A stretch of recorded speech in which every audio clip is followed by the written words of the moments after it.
Listen Up would like to hear your thoughts on this contentious issue. Pop by our website and participate in this week's poll. Does Canada need to reopen the abortion debate? Register your vote at listenuptv.com. Welcome back to Listen Up. We are continuing our look at the new framework for Canada's abortion debate. And I'd like to note that we did extend an invitation to the people at Canada for Choice and other pro-choice voices to participate in this portion of our program, but they declined. So I'm joined by two women who are passionately pro-life. Andrea Mrozek works in research and communications with the Institute of Marriage and Family and blogs at Pro-Woman, Pro-Life. And in Calgary, from the Canadian Centre for Bioethical Reform, is Stephanie Gray. And Stephanie, you've taken this issue to court and back more than once, but let's start with the tone being set for university debate on abortion. And you've been part of an initiative of setting up graphic displays on this. But here's what the Canadian Federation of Students are saying.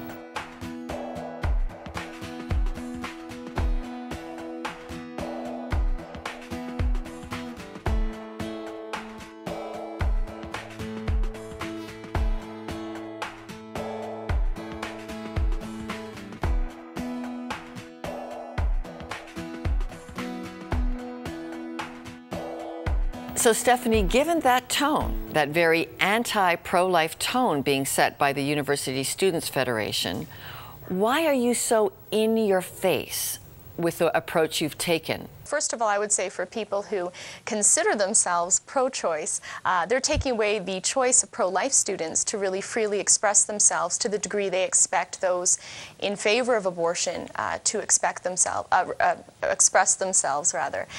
I think the real issue is, why take such a bold approach? Because there's such a bold, horrific injustice going on. Andrea, your approach has been a little bit different. You've started a blog. You say Pro-Woman, which is to see Canada have a pro-life stand by choice. Tell us about the motivations you take on this voice. Well, on my journey, I realized that it is somewhat unacceptable for young professional women to be pro-life. And I wanted to empower women to understand in their hearts what abortion is, and to consider what it does and why it's not good for women, in essence. And so we blog about this daily. I now have 11 bloggers at Pro-Woman, Pro-Life, each of us representing just a little bit different, different types of women, different faiths, no faith at all. That's another, I think, different component. The pro-life side of things is often characterized as being exclusively a religious movement. So that was important to me. And just to look at, I think, women, for women to look in their hearts and say, what is abortion and why would I not get one? Because it's not empowering. That's sort of what I'm getting at. And your focus is to see abortion ended in Canada, not by legislation and something coming out of government, but by choice. What do you mean by that? Again, I refer back to the fact that women are the ones making this decision when all is said and done. And if I can speak to women and encourage them, empower them to not have abortions, then we wouldn't have to have a legislative debate. We could close down the clinics one by one. I'd like to see them go out of business. Why now? Why this generation like this?